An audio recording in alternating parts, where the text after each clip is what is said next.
Hello friends, स्मार्टो systems की जावा series में आपका स्वागत है और मेरा नाम है वरिंदर सिंह। इस सेशन में हम बात करने वाले हैं इफ़ के नेक्स्ट एग्जांपल जो कि नेस्टेड इफ से रिलेटेड है उसके बारे में। पिछले सेशन में हमने इफ़ का एक बेसिक यूजेस देखा था। इस सेगमेंट में हम नेस्टेड इफ की बात करेंगे। एग्जैक्टली नेस्टेड इफ है क्या? यदि आप एक इफ़ को दूसरे एफ या एल्स ब्लॉक में यूज़ करें तो वो नेस्टेड इफ कहलाता है। अर्थात यदि आप इफ़ ब्लॉक या एल्स ब्लॉक में उसके अंदर की तरफ अगर इफ़ का यूज़ करेंगे तो वो नेस्टेड इफ कहलाएगा, जिसका एक एग्जांपल हमारे पास ऊपर अवेलेबल है यहाँ राइट हैंड साइड पे। यदि आप यहाँ देखें तो मार्क्स अगर 80 से ऊपर हो तो देखिए इफ़ ब्लॉक में सिर्फ एक स्टेटमेंट है कि यू हैव गॉट मेरिट, आपकी मेरिट डिवीज़न है। लेकिन जैसे ही एल्स में आते हैं तो वहाँ पे काफ़ी सारे सेक्शन हैं। सबसे पहले उसने 80 को चेक कर लिया था, अब 80 से ऊपर नहीं होंगे तो बाकी सब 80 से नीचे होने वाले हैं। इस केस में सभी जो 80 से नीचे वाले मार्क्स हैं वो एल सेक्शन में आने वाले हैं। अब जैसे ही एल सेक्शन में आप आते हो तो वहाँ पे एक दूसरे इफ़ का इस्तेमाल किया गया है जिसके साथ फिर से एक एल्स ब्लॉक जुड़ा हुआ है। यदि आप यहाँ देखें इफ़ के साथ एक एल्स ब्लॉक और जुड़ा हुआ है और यह पहले वाले इफ़ के एल सेक्शन में है। डिपेंड करता है कंडीशन पे। अब यहाँ पे यदि इस अंदर वाले इफ़ की तरफ देखें जो हमारे इस एल्स ब्लॉक में है, यहाँ पे दो कंडीशंस को एंड ऑपरेटर के साथ वर्कआउट किया गया है, लॉजिकल एंड के साथ। इसका अर्थ है कि ये दोनों कंडीशन ट्रू होनी चाहिए। या तो नंबर 60 के बराबर या बड़ा होना चाहिए 60 से, लेकिन 80 से नीचे होना चाहिए। तो ऐसे केस में दोनों कंडीशन ट्रू रहती हैं तब ये ब्लॉक एग्जीक्यूट होगा और आपके पास जानकारी आएगी कि स्टूडेंट का जो नंबर है वो 60 से 80 के बीच में है। लेकिन अगर ये ऐसा नहीं होता तो फिर एल्स सेक्शन फिर से इफ़ का एग्जीक्यूट हो जाएगा जो कि नीचे वाला सेक्शन है। यदि आप इसमें देखें तो फिर से एक इफ़ है। इसी प्रोसेस को हम नेस्टेड इफ़ कहते हैं। 80 से ऊपर या बराबर वाले मार्क्स को हमने ऊपर चेक कर लिया था, लेकिन उससे नीचे वाले सभी मार्क्स एल सेक्शन में हैं। इस तरह से 60 और 80 के बीच में हमने इस एफ में चेक किया, लेकिन 60 से नीचे वाले सभी मार्क्स एल सेक्शन में चले जाएंगे। अब एल सेक्शन में हमने मार्क्स को फिर से चेक किया है, क्या 40 से ऊपर हैं मार्क्स, या तो 40 के बराबर होने चाहिए या 40 से ऊपर होने चाहिए, और साथ में 60 से नीचे होने चाहिए। क्योंकि हमने यहाँ पे एंड कंडीशन का प्रयोग किया है तो दोनों बातें ट्रू होनी चाहिए। 40 के बराबर या ऊपर हो 40 से और 60 से नीचे हो। अगर ऐसा है तो फिर आपके पास ये वाला सेगमेंट एग्जीक्यूट होगा, if block you have got second division.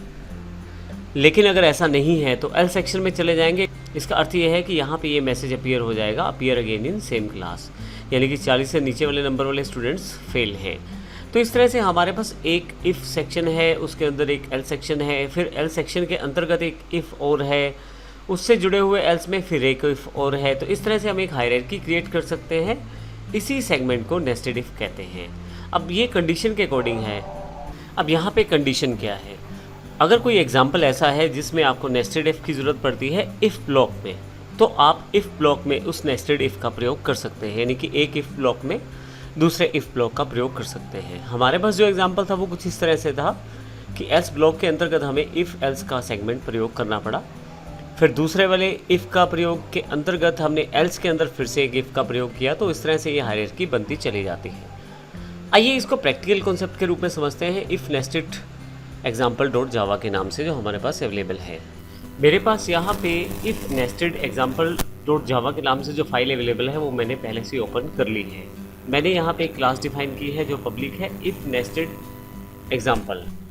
हालांकि हमने अभी पब्लिक टर्म को डिफाइन नहीं किया है, लेकिन अभी बेसिक्स के रिगार्डिंग में अभी पब्लिक टर्म को हम आने वाले सेशंस में वर्कआउट करेंगे। लेकिन अभी के लिए हमने मोटे तौर पे एक क्लास डिफाइन की है। उसके अंतर्गत हमने एक स्टैटिक वॉइड मेन फंक्शन, जो मेन फंक्शन है वो डिफाइन किया है। अब यहाँ से हम प्रोसेस शुरू करते हैं। हमने एक इंटीजर मार्क्स लिया है जिसमें 10 यानी कि 10 नंबर स्टोर करवाया है। और लीजिए यहाँ से आपका नेस्टेड इफ शुरू होता है, यहाँ से लेकर यहाँ तक सारा नेस्टेड इफ है। सबसे पहले कंडीशन की बात करते हैं जो कि इफ सेक्शन के अंतर्गत आती है। अगर मार्क्स 80 से ज़्यादा हो तो आपके पास कुछ इस तरह का लाइन प्रिंट होता है, यू हैव गॉट मेरिट। एक बार चेक कर लेते हैं, 80 और 85 कर देता हूँ यहाँ से मैं, और इसको एक बार प्रोग्राम को रन कर लेता हूँ। तो देखिए बिल्कुल सही प्रोग्राम चल रहा है, you have got merit output आ गया है। परंतु मान लीजिए इससे कम मार्क्स हो, मान लीजिए 55 मार्क्स हैं, तो ऐसे केस में 80 के बराबर नहीं है, 80 से कम है, तो ऐसे केस में हम एल सेक्शन में आ जाएंगे। जैसे ही एल सेक्शन में आएंगे हम यहाँ से तो यहाँ पे यहाँ से लेकर यहाँ तक ये सारा एल सेक्शन है हमारे पास। यहाँ पे यदि जैसे ही एल सेक्शन में आते हैं तो सबसे पहले एक इफ़ और चेक करता है आपके एंटर किए हुए मार्क्स को। अगर आपके मार्क्स 60 के बराबर या उससे ज़्यादा रहते हैं और यानी कि एंड, यहाँ लॉजिकल एंड का प्रयोग किया गया है, मार्क्स अगर आपके 80 से कम रहते हैं, अगर ये दोनों कंडीशंस ट्रू रहती हैं, 60 के बराबर या 60 के ऊपर मार्क्स होने चाहिए और 80 से नीचे होने चाहिए, तो क्या होगा आपके पास कुछ इस तरह से you have got first division का मैसेज प्रिंट होगा। लेकिन हमने तो 55 मार्क्स एंटर किए हैं, तो इस कंडीशन में ये नहीं आ पाते। तो जैसे ही हम इस कंडीशन में नहीं आ पाते तो लेकिन हमने जो मार्क्स दिए हैं वो 55 हैं, जो कि इस सेक्शन के अंतर्गत इफ ब्लॉक में नहीं आते, तो इस कारण से एल्स ब्लॉक एग्जीक्यूट होगा इसका। अब जैसे ही इस एल्स ब्लॉक में जाते हैं तो हम यहाँ देखते हैं कि मार्क्स 40 के बराबर या ऊपर हो और साथ में 60 से नीचे होने चाहिए। इस कैटेगरी में हमारे मार्क्स आ रहे हैं क्योंकि 55 है। तो फाइनली ये आपके पास ब्लॉक एग्जीक्यूट हो जाएगा। मैं इसको रन करके देखता हूँ। We have got second division, क्योंकि मार्क्स जो है वो 55 है, 40 से ऊपर और 60 से नीचे है। लेकिन किसी कारण से 40 से भी नीचे हो जाए तो 33। मैं एग्जीक्यूट करता हूँ इसको। तो अब की बार अगर आप 40 से नीचे आए, appear again in same class, एक मैसेज डिस्प्ले हो जाएगा। अब यहाँ पे 40 से नीचे मार्क्स हैं तो ये वाला ब्लॉक एग्जीक्यूट नहीं होगा, इससे जुड़ा हुआ एल्स ब्लॉक एग्जीक्यूट होगा और ऐसे केस में ये आउटपुट यहाँ पे आ जाएगा। तो आपको ध्यान क्या रखना है पूरे सेक्शन में, जब भी आप कोई इफ़ लगाते हैं तो उसके एल्स सेक्शन को ध्यान रखते हुए नेस्टेड इफ़ का प्रयोग आप कर सकते हैं। मैंने इस पूरे के पूरे नेस्टेड इफ़ की हायरार्की को थोड़ा सा इंडेंट किया है, लेफ़्ट से राइट की तरफ मूव किया है मैंने थोड़े थोड़े कंटेंट को, ताकि मैं आसानी से ये देख पाऊँ कि कौन सा इफ़ किस एल्स के साथ जुड़ा हुआ है। जैसे इस इफ़ के साथ ये एल्स जुड़ा हुआ है, लेकिन इस इफ़ के साथ ये एल्स जुड़ा हुआ है, और इसी तरह से इस इफ़ के साथ ये एल्स जुड़ा हुआ है। तो इंडेंटेशन से आपको प्रोग्राम समझने में मदद मिलती है और आप आसानी से पूरे प्रोग्राम को कर पाते हैं।